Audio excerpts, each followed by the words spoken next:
I move down? Okay. Maybe, I don't know which side they want to.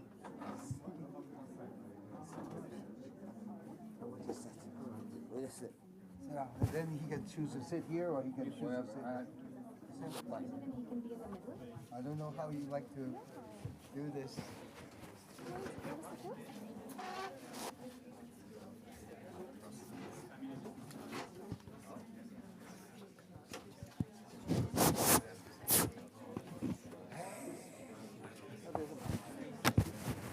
You're not called Norwegian.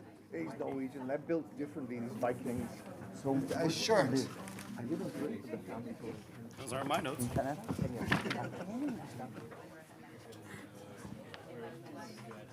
I've been in No. He's a I was on the border of Kenya and Tanzania doing a safari, but I never went to Tanzania. Yeah. That chair is too small for him. Oh, really? With coffee? With coffee. Yep. Then, All right. that's the Great. Well, thank you all for coming. We're excited to be here with you today to have this conversation about generations of change, and really. What we're excited about is to share, I think, hopefully a little bit about the unique perspective that comes out of, the family business model, or as we often say at FBN, the business family model, because oftentimes it's not just about the business; it's about the family and all of the various assets that they hold. So I think you're gonna hear a lot of very different perspectives on the panel in terms of how these families have approached impact and the work that they do. So, but before we get into that, my name is Andrew Bryson. I'm the Chief Impact Officer at the Family Business Network. So we're a global network of business families. We're a chapter-based organization. So we have 33 chapters spread out across 65 countries, about 4,500 families in the network. And one of our big focuses as a network is impact. And how do we work with families to think a little bit more about what they're doing and how do they get a little bit more focused and coordinated with all of the different, I think, levers of change that they potentially have access to. Because a lot of the families in our network, beyond just the business they have, there's obviously oftentimes a family office, a family foundation, but we also know that a big part of it is their voice and the advocacy that they can potentially have and how they leverage that. So what we want to do today is, I think, share some of those stories. And I think what we wanted to do first was kick off and have each of the members of the panel just introduce themselves and share a little bit about maybe the journey and give you a little bit of background on their family business so you can have some context. And then from there, sort of talk about how having, an operational business maybe to start with has led to lots of different other avenues for them to get involved in creating change. So maybe I'll start on the far end with Amer, if you wanted to introduce yourself. And good evening, everyone. My name is Amer Vohora. We are a Generation 3 family, started off in Tanzania and based in Kenya. We originally migrated from India, Pakistan, time of the partition. My grandfather then started the business in Tanzania. Very entrepreneurial, ended up trading coffee, then buying farms in the 80s, and becoming very much vertically integrated, so exporting the first coffee from East Africa to Japan. And that guided my own background and career into engineering, and then going to Japan to university.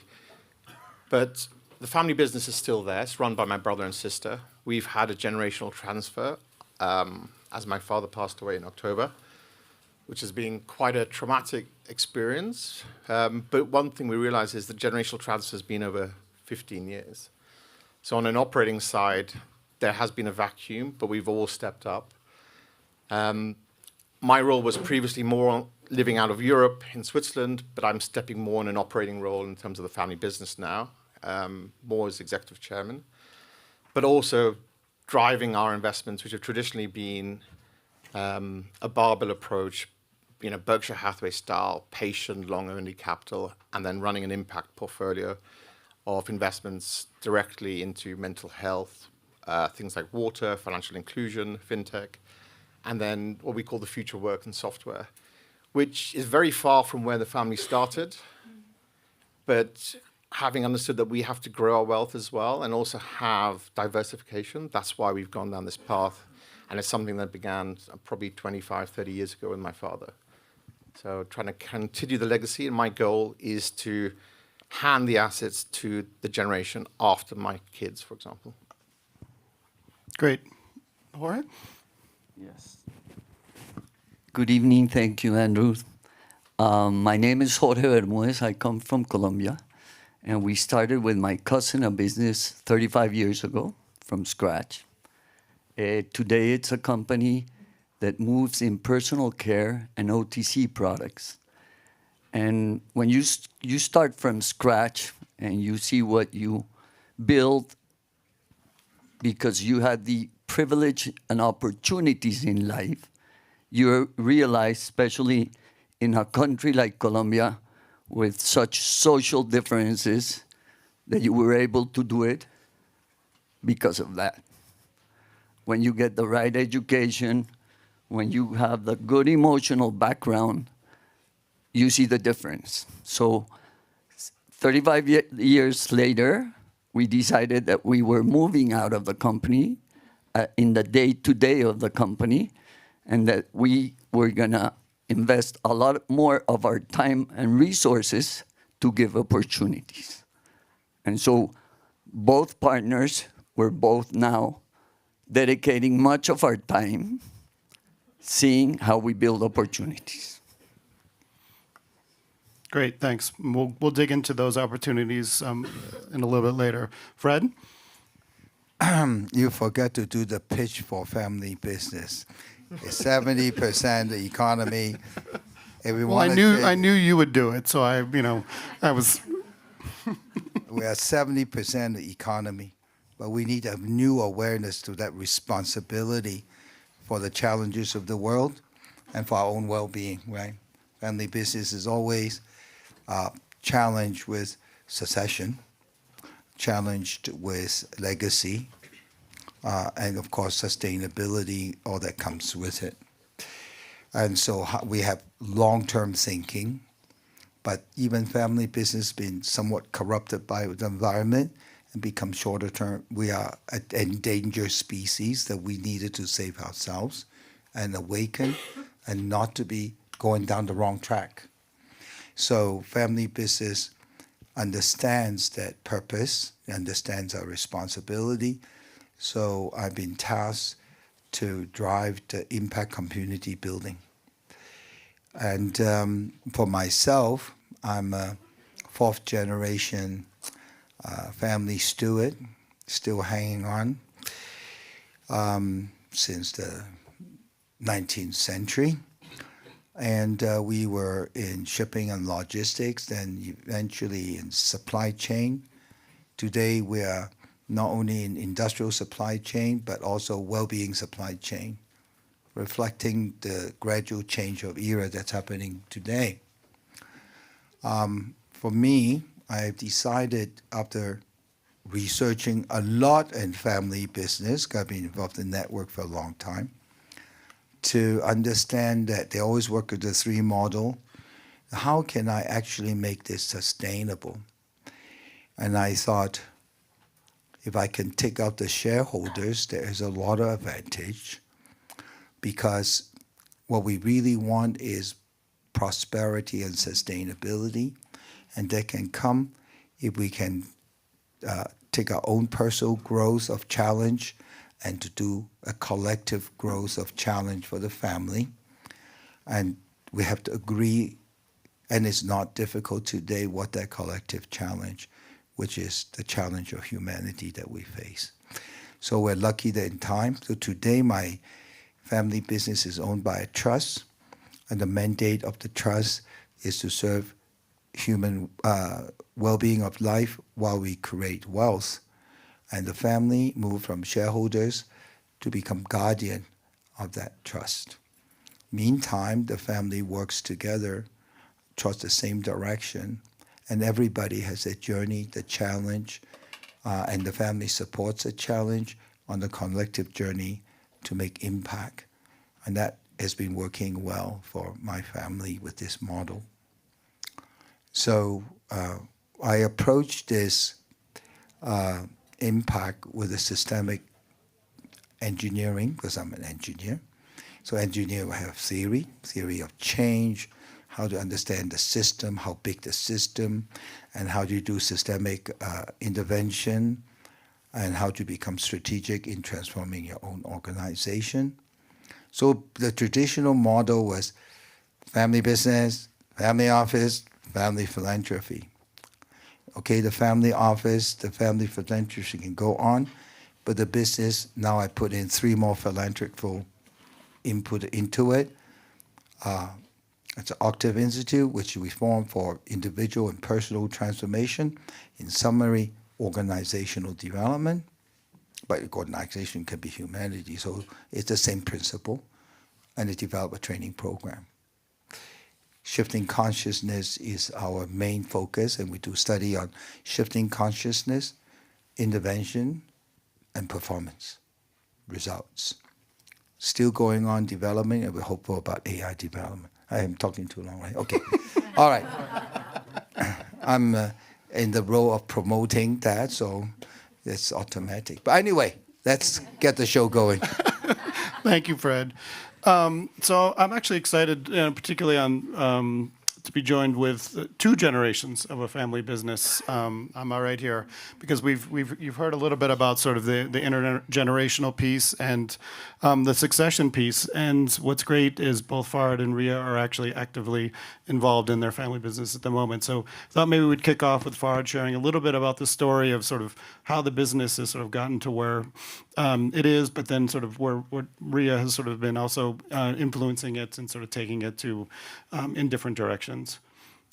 Okay, thank you very much, Andrew. So our family business is it's close to 80 years old. It was actually formed by my father, and so I am 2nd generation along with my brother.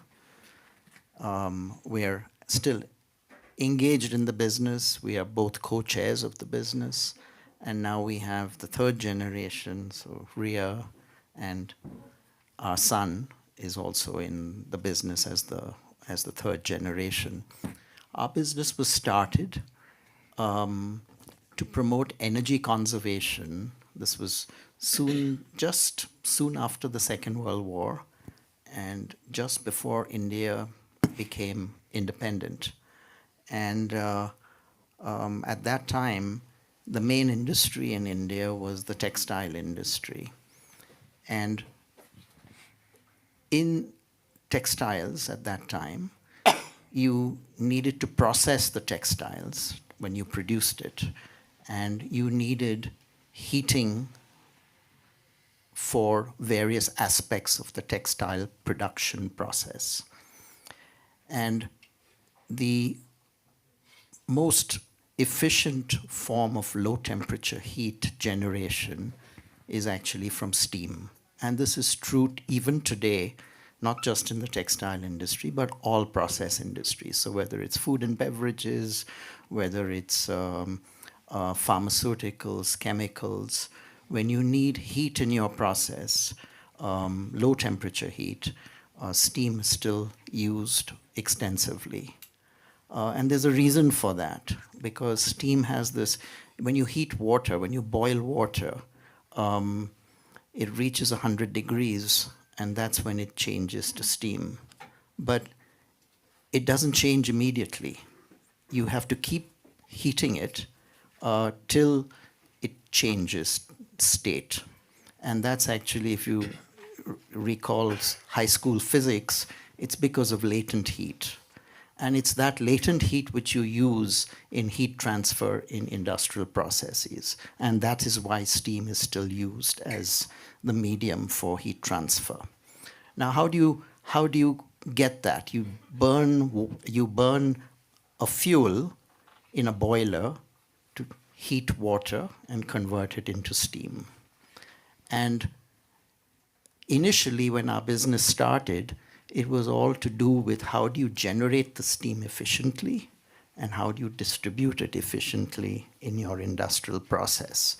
And by doing that, there was an economic benefit. So there was a business case for investment in technology and in know-how to generate as efficiently and extract the maximum heat that you could get out of it. Over the years, we sort of worked with various industries, and as a result, were able to achieve certain energy benefits, energy efficiency benefits. And through our work with Family Business Network, we then learned that it's not just energy saving that you get and economic benefit by way of financial benefit, but by doing this, and you can extract more output of product for less fuel that you consume, it also impacts emissions, and it impacts how much water you use in your process.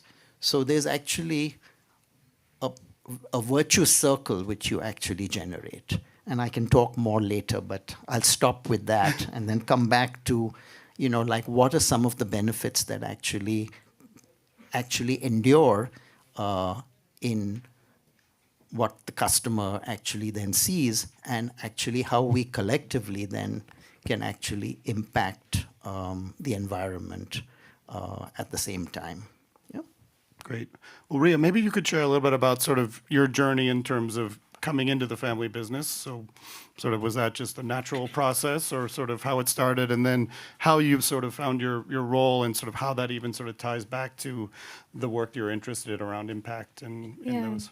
Thank you, Andrew, and thank you all. It's a privilege to be here. No, it was not an obvious step for me at all. I did not grow up passionate about STEAM. I was, in fact, passionate about impact, right? So I, went to grad school and worked at tech companies and thought about exciting scale problems for social impact in India, and had this plan of starting an NGO in India, and was, focused on that. But then actually, the more I learned about the family business, the more I realized that if I really wanted to have an impact, and if I really wanted to think about sustainability in India in a serious way, there was this platform that was available for me to learn more and to think about what opportunities there might be within that. So, as my father mentioned, we've been spending 75 plus years now working with factories on making their industrial processes more energy efficient, water efficient, and more emitting less carbon dioxide. I was like, great! This is an incredible opportunity to have a real meaningful impact in the world.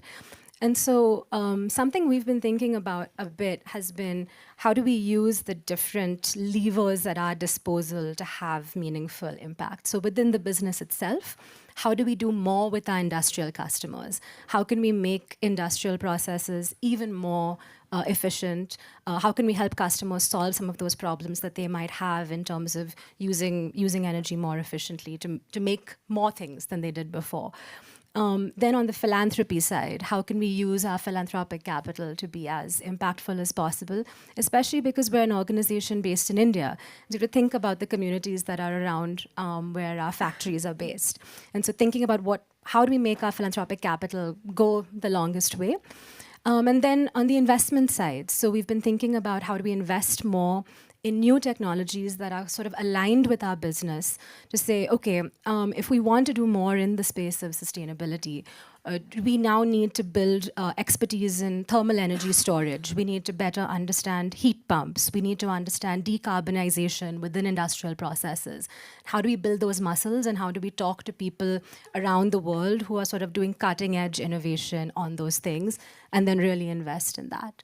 So that's a little bit about how we're thinking about taking this forward. Great, thank you. So, we touched a little bit on all the family businesses in terms of background, and I actually wanted to ask the audience here in terms of how many family business or family business related sort of folks are in the audience tonight. Okay, like a good. Yes. That's a It family counts. business. Yeah. I'm telling you. Yeah? My family doesn't join, but I have their money. How many of you are wealthy? Nobody's wealthy? Shy to say about it? Okay, how many of you have extra wealth? You don't know what to do, you're just investing. We're all looking at you. Well, that's how family business start, right? Succession. And we are all monkey watch, monkey do thing, right? Children never listen to you, but they're looking at you all the time. And without knowing, that's how you educate your kids. That's how they argue with you, but deep inside they will follow you still. Because if they agree with how you act, how you invest, how you do, they will follow you. But never mind, argument is always there, even they agree. That's the nature of family business, right? Or family finish. Yeah. You say black, it has to be white, but even they agree it should be black. So that's another story. So think about one day, as you become more wealthy, and your children likes what you do, they find it meaningful, you give the wealth. It could be company, it could be money, it could be connection. Capital is many, and to take over your capital, your connection. You know, we talk about multiple capital, even spiritual capital, and they follow your footstep. The form, whether it's a company, whether it's a nonprofit, is not important. That is succession. That's cross-generation succession. So be careful how you behave, because that's succession. Well, you wanted to say something, Yeah, Jorge? Yeah. I to what Fred just said, I would like to say that as you heard, we're first generation in our business, and I think that the responsibility, what goes on both climate and socially in the world, shouldn't take generations to get the conscious. I think that in your generation, in our first generation, we have to act now. It's a responsibility. We realize that we were fortunate to be able to do what we have done up to now, and that privilege give us the responsibility to give others opportunities and to invite other businessmen to be more conscious of what's our role. So I think when you have such a privilege in life to be a businessman because you were educated, because you have the abilities, you have a big responsibility that you have to assume and not wait to have a big surplus to do it. It should be done at the same time. Thank you, Jorge. I would love to maybe hear a little bit from you, Amer, because I think you've lived through this piece that Fred was talking about in terms of, you mentioned this sort of generational shift, but you are also sort of in a different place in terms of not being in the business. And really, you know, even from your own personal space, we were talking a little bit before, that, you know, you're a professor in this space or teach in the space, but also, you know, you look at it even through this broader lens of being future-proof and what that means in terms of being a family and how you align all of your assets along those lines. So love to hear a little bit about your perspective on that. Coming from a very traditional family business where everything was discussed around the table, everything was very analytical. When I started going to university, started looking at environmental aspects, you know, coming and bringing the conversation of impact was very challenging. And I recognized very quickly that the semantics mattered. And within the family, we shifted to, rather than talking about impact, we started talking about future-proof. So we're future-proof investors. And especially when we did a big shift over the financial crisis, because we were heavily in cash, by convincing my father that future-proof means doing good, avoiding companies with big liabilities on the balance sheet, it was a way for him as an entrepreneur to become an impact investor without realizing it. And this theme has been carried through in all that we do in the investments, but also in the private equity that we do. And I've managed to then instill this vision also with my brother and sister, who really are on the operating side of the family business in how we do our agriculture. So it's been a way by just changing the semantics to get everyone on side without realizing it. And I think just going to what Frederick, you're saying about the next gen, we have a special advantage being in family businesses because businesses is in our DNA. is from when we were born. You know, we never went on holiday other than to our businesses, our farms. It's first time we ever went away as a family was when I was 19, and we forced my dad to go somewhere where we didn't have a business, or we weren't going to look at the farms, or you know, holidays for us was let's go to the farms, drive around, see the managers, go pick, you know, free labor, child labor. So, but that's how we learned. And you know, now with children at 11 and 13, that DNA of where we're from is still there. So we're very lucky to have my father with us before he passed with my kids, because we live here in Switzerland.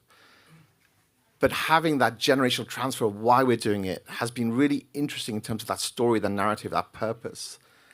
And one thing my father said is it's not just financial capital, it's that human capital. That human capital is really important. And at times, my sister and I both went in different directions, but that call has been back. You know, the apple never falls far from the tree. And what I do with my kids right now is I involve them in investments. So my daughter, we have a skin biome company because I saw how expensive skincare was. And a 13-year-old is buying Korean, you know, skincare. And I was like, you know, this is a business opportunity. My son is very environmentalist. He does not want to drive. Very difficult to get him into a car. He refuses to fly, which is very difficult if the family's in Africa. But he'll take the train, and we'll take the train to London, we'll take the train to Hamburg, wherever we need to go, we take the train. But what he's passionate about is learning, building, and I saw he was programming, so we've invested together from the age of 11. And I think this is the way I'm trying to educate them, bring them involved in what I'm doing, and bring them hopefully into the family business in time. That's great. I'd love to, talk a little bit too about we've heard a lot of stories up here of what the families are doing themselves, but I know your family's also been involved in an initiative that involves multiple families in India. It's a project called the Social Compact. And I think it's an interesting example of how you've sort of both leveraged your business, but also philanthropic capital to really look at a deep social issue in India and what can be done about it. So I was wondering if you could share a little bit more about that project and sort of how multiple families sort of gathered around this topic and started working on it together. Yeah, so this actually came about during the pandemic. And I think most of you would have known that during the pandemic in India, we had a very severe lockdown in the initial days of the pandemic, where unlike most other countries where manufacturing continued, you could still operate your factories in as safe a way as possible. In India, they shut everything down. It was like overnight. I remember it was the 24th of March, where we had our Prime Minister come on television on the 23rd evening, saying at midnight tonight, everything stops. And factories closed, trucks on the highway, which were transporting goods, were stopped on the highway, and everything stopped. And consequently, what happened was that, we have, like in Colombia, you will appreciate, we have lots of social problems. There's no social safety net.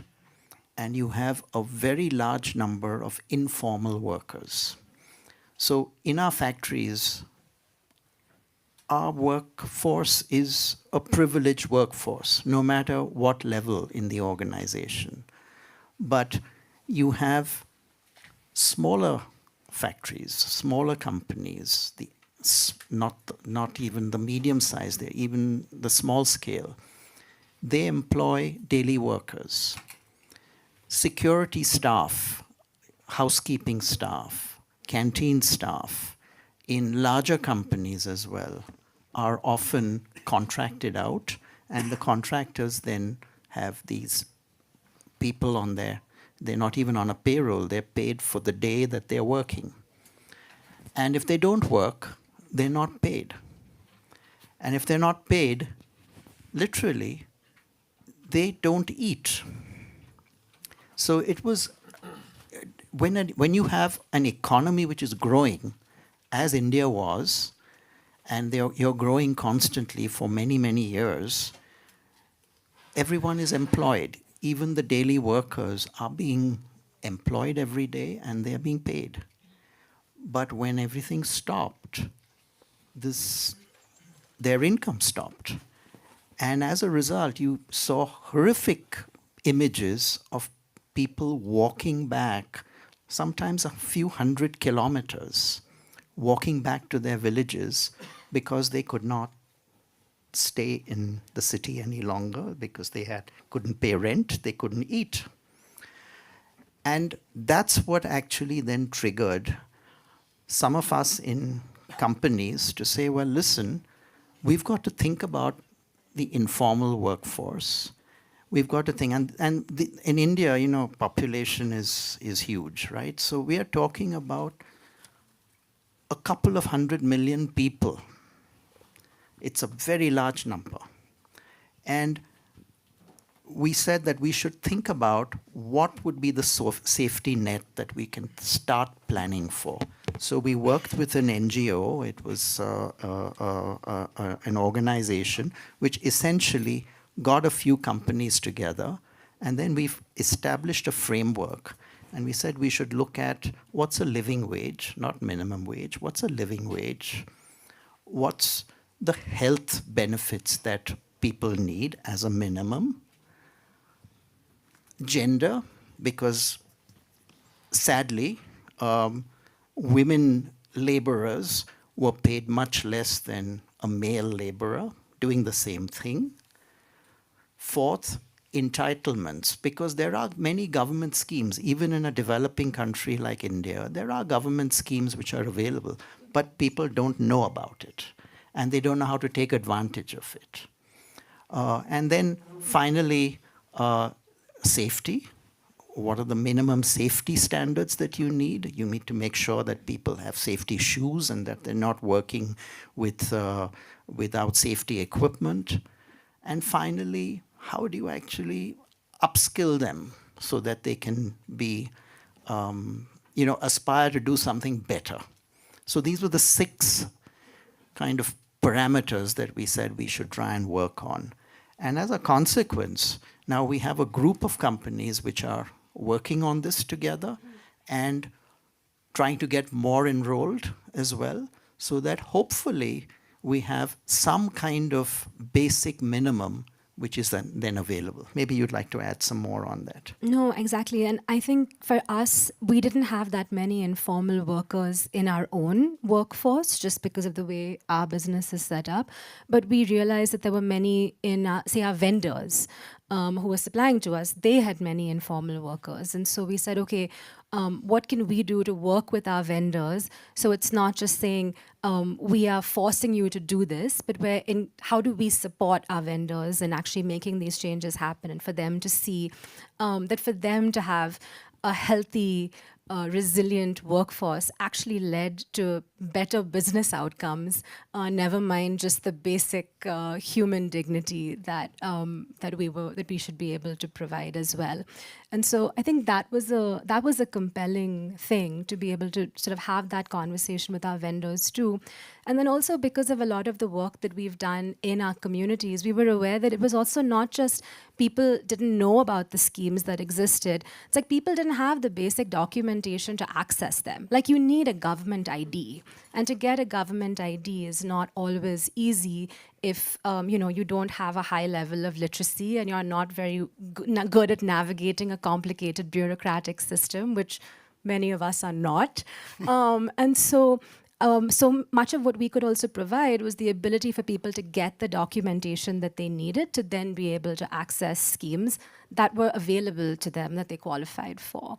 So it's been really encouraging to see both the impact that it's having directly within our sort of vendors' workforce, but then also more broadly in the community and with other organizations who are also part of this initiative. And I wanted to maybe build on this in terms of some of the things that we talked about, Jorge, because I know that you're also working to really sort of educate businessmen in terms of the realities on the ground in Colombia. And so, I think it's really an interesting idea in terms of how people are sort of either leveraging their businesses or their connections to really sort of deepen understanding. So maybe you could share a little bit about that work. Sure. So I'm going to take over a little bit like Farad said in India, because I think we have similar conditions. To give you a context of Colombia, we have about over 10% unemployed, and the people that work, not employed, 60% of those is in informal employment. That means exactly what you mentioned. They go day by day to get what they can, to pay where to stay, and to eat. So what we're doing today comes from two trigger situations at the time. Here is my wife and boss. And at the time, with COVID as well, we thought exactly the same thing. We thought, what are all these people gonna eat tomorrow? And so we decided to create a chat. And that chat, by the end of 2 or 3 months, had 400 organizations. And to resume, we fed over 3 million people. Families. You see my boss. She knows when to say what she has to say. So 3 million families, but at the same time after that, because of the situation that came out of COVID, that was a very hard situation economically for our countries, there was a riot because of a raise in gasoline. And the young people of the main cities of Bogota went out to the streets and stopped everything for over a month. Our factory was closed for a month. My partners in that city decided, and businessmen, we decided to go speak with the people, with the young people in the riots that still were with their face covered, to understand. At that time, the mayor of the city, we couldn't count with them to be a good intermediate, so it was done directly. To build trust, we took our kids. In that conversation, what you find out is that we had been like this. This is not the way of showing it, but a leader of that community showed it. It says, you've been around this country like this. You all walk like this. You just see one side, and we've never sat together to really know each other and recognize each other. So from listening and building trust with these leaders, with these people that were riots, that most of us would say they're terrorists whatsoever, what you find is that they say, we don't want money, we need opportunities. We need opportunities. So the first thing we did was sit as persons, not as businessmen, one-to-one. As Jorge, as Farad, as Frederick, as Fred. Not I am the president of. Just let's talk. Let's build together. And the obvious came out of that is co-create. And we also realized that many foundations came with in a parachute for many years with the solutions that they thought were good for the community, but not necessarily good. And the foundations have something they have to accomplish, and they're very good in doing many things. They have some interests that not necessarily are what the communities are waiting for. And the governments do the same thing. They come with a solution.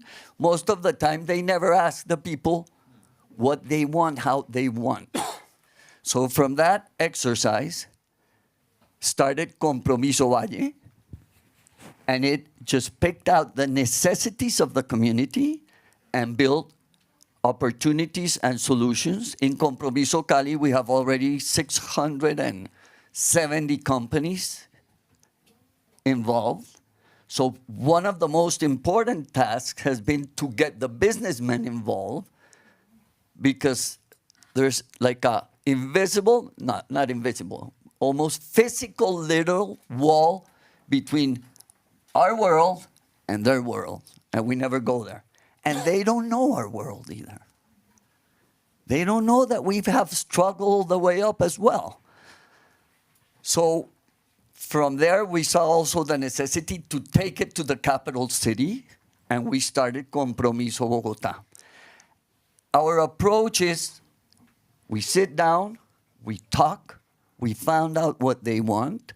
In Compromiso Bogotá right now, we decided that the most important thing to do is to strengthen the leaders. When you really and genuinely go to the communities and listen, the leaders have solutions. We don't want to invent the solutions where we're sitting. So they have the solutions, so we want to strengthen those leaders, and we want to see how we amplify their impact, not invent what we have to take there.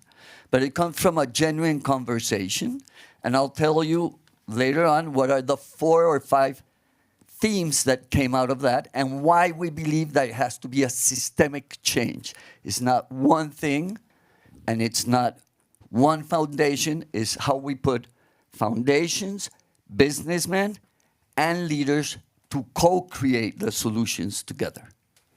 That's great. Thank you, Jorge. I think we've touched a lot as you've sort of seen some of these stories. There's lots of, I think, there's a red thread that's running through a lot of this in terms of this idea of systemic change. And I think the unique role that sometimes families can play in that process because, as we said earlier, there's the potentially the business, there's, maybe a family foundation, there's impact investing. But, I'd love to dig into that a little bit more in terms of, particularly on the investing side, because we focused a lot on the business side of things, sort of the role that each of you sort of see on the investment side playing in this, and maybe starting with you, Amer, because I know that that's a big focus of your work, like how you sort of think about your investing, both from a systemic point of view, but I'd also be interested, you mentioned a couple themes earlier, water, others, like how do you go about choosing those themes, and how do you sort of think about deploying capital in those specific areas? So before I go into that, I just want to add on the family business side. The way we tend to do impact is things that support the family business, and it's basically good business sense and business practice. So we try and avoid monocultures. We've got 9 different varieties of coffee. We went very early to Rainforest Alliance to try and, because it's good for the environment, we planted almost 1 million trees. We do sustainable water practices because it's good for the business. And I really like what Fred said earlier about monkey see, monkey do, because it's not just people that us looking at how we're doing it, but other farmers are now replicating best practices. So we share as much as we can. But also we realize that with changing environmental situations in places like East Africa, it is getting drier, so we need to move to other crops. So we have been very proactive in diversifying to macadamia, which grows very well with coffee. We're now one of the biggest producers of macadamia. But we're trying to also have nurseries now we can seed it with smallholder farmers, because smallholder farmers are the backbone of agriculture across the emerging markets. And I think giving a different crop is the right way forwards for a lot of these farmers. And especially when we had that sovereignty of being able to sustain yourself, especially over COVID, we've always had a policy of the workers who are with us could use the resources, which is our land, to create their own foods. And we've had struggles initially because of how quickly it happened, but we made sure that we had enough seed that we could basically survive the 2-3 years of COVID. But now back on the investment side, I'm very fortunate because I had a Western education and I saw how different things were. I didn't expect to go back into the family business, but I could understand very clearly what mattered to us, and that was water was a key area, so we invested into water companies.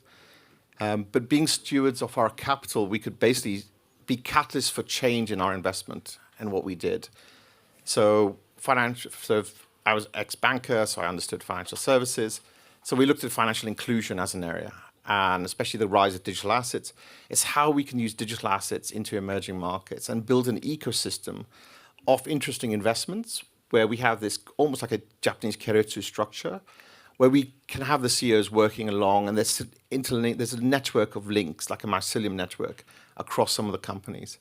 So it's all about de-risking as far as we're concerned. So we found these interesting companies that we can work together that help the wider portfolio and de-risk what we're doing. And then the last theme that's quite interesting and important to us is the area of mental health. And these areas, we try and be first-time investors into first-time funds. So we're LPs, and we try and amplify what some of these funds are doing and also what our investments are doing. If they're good for the world, we want to sort of share it and get other people to look at it. And that's why we're also here in Davos. And I try and bring all my portfolio companies and push them out. If I see them in my apartment, I kick them out because they shouldn't be there. So That's great, thanks. Well, Fred, I'd love to hear. I know you've been diving deep in the impact investing space, and in particular around well-being and other areas, and sort of would love to hear a little bit more, sort of how that philosophy has grown out of your perspective in terms of being a family business, and sort of why you've sort of chosen the themes you've chosen as well, and where you see things going down the road for you in this particular space. Well, after I choose that each of the next generation should choose their own calling and their lives, and I should not expect them to join, or maybe their children may join. There are companies that skip a generation in managing the business. Besides, you have talent, but I've also seen how institutional management mismanaged over time. In fact, if you look at the big institutional business, they don't last that long. 20% survive 20 years. That doesn't work. Maybe corruption, maybe blindness. So one has to develop a systemic intervention that actually allow the nature of family business to bring into the business family.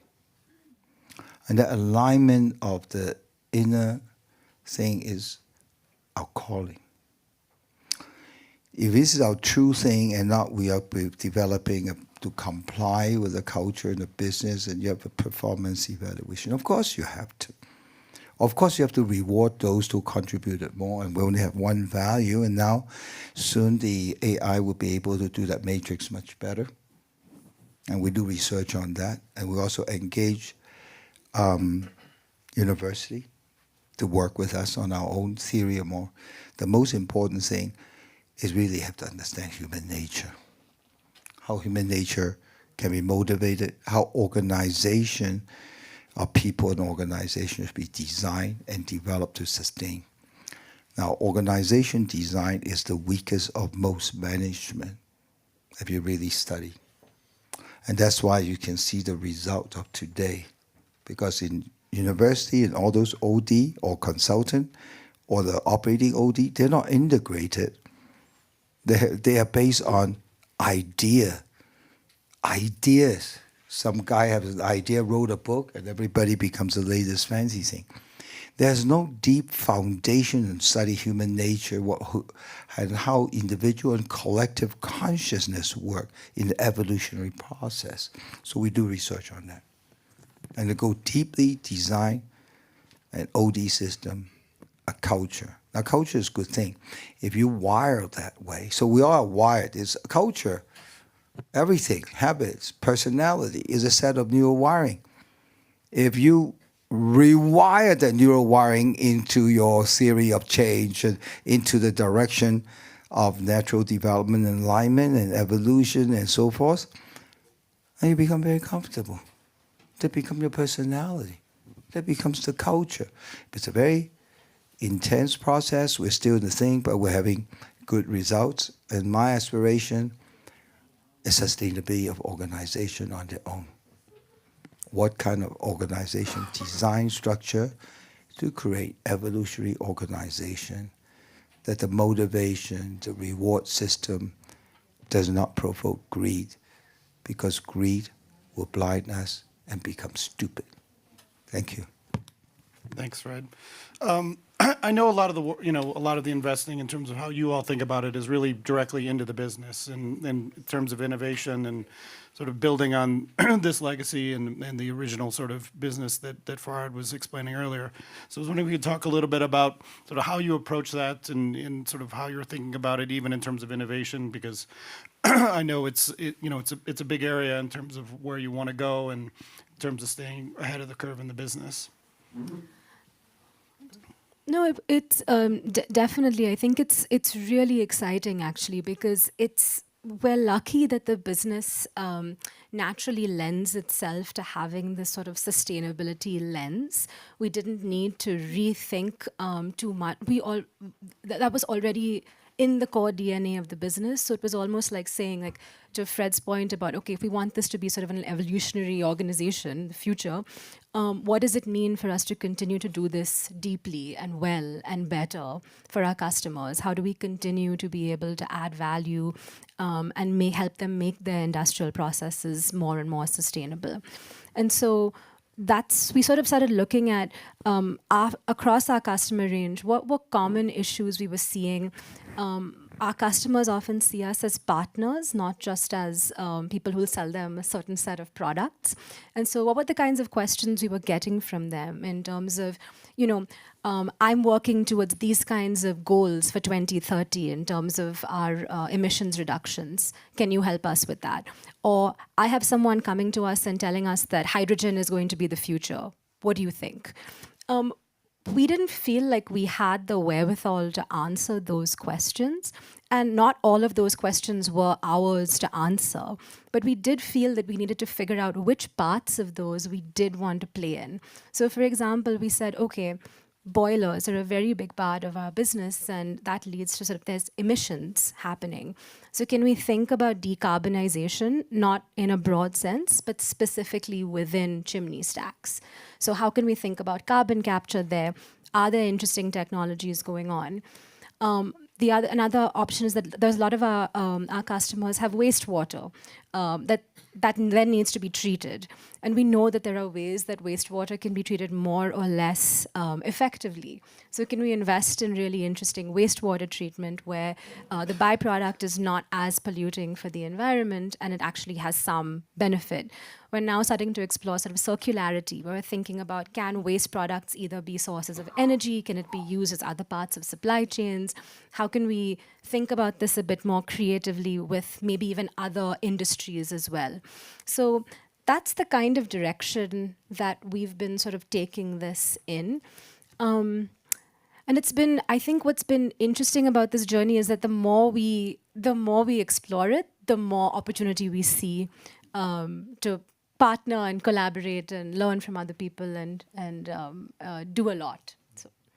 If I can supplement that, you mentioned about collaboration. I think collaboration is one of the most important things for innovation to happen. And when I say innovation, it's not just in product innovation, but it's in innovation by way of thinking, in ideas. And that's one thing which we have benefited greatly from organization like FBN, Family Business Network. We are a network of 4,500 family businesses across the world. 4,500 family businesses, 20,000 individuals. And there are so many great ideas which different family businesses are practicing, which are not necessarily what we are. And there's an immense amount of learning, cross-learning, which can take place. So within FBN, we have our various communities. So we have a family office community. The family office community deals with investment. What are some of the family offices investing in? How are they strategically thinking about strategic investments? How are they thinking about philanthropy? And those are the cross-learnings which happen. I mean, sitting on a panel like this, I mean, we've learned something about what you're doing in Colombia, There are ideas which we can then implement ourselves. And it is through such forums that we can scale innovation. We can scale the impact we have as a result. And I think that's one of the great benefits of being part of organizations like FBN. And so we sort of try and reach out, and it's a pitch which we make that get more and more family businesses on board. And as Fred mentioned, we contribute 70% of world GDP. And if it's 70% of world GDP and the number of family businesses which are out there, we can have significant and huge impact on the world, on some of the problems that we deal with. Well, thank you for it. I mean, that's really, I think, the essence, I think, of what you've heard up here tonight from these fantastic panelists. We really feel like we wanted to share these stories to show you really the diversity of perspectives that come sort of from the family business world. And, certainly, as it's been mentioned a couple times, we represent 70% of the economy, but it's by no means a monolith. It comes from very different sort of perspectives, and it's been great to also have this deep geographical perspective on this panel today, because you can really get a sense of the familyness in the family business in terms of how the family values really help drive the conversations and really help shape the business, but also then how it shapes how they think about investing, philanthropy, and as we've even heard great examples of tonight, like once those different pieces get combined in unique ways, they can really create an amazing impact and have deep impact, obviously in potentially on the environmental sense, but even, more often deeply in the social sense, because, at the end of the day, families are rooted in the communities in which their businesses are in. And so that's where we've often found, in the bigger impact conversation or sustainability conversation, or as you think about future proofing or however you want to sort of tag it, it's the power that family business has to really help shape things on a positive social level is really deeply unique because of the fact that they touch so many people in such a unique way. So I'd love to thank all of our panelists for being part of this fantastic conversation, and thank you all for joining us tonight. Thank you, Andrew. Yes.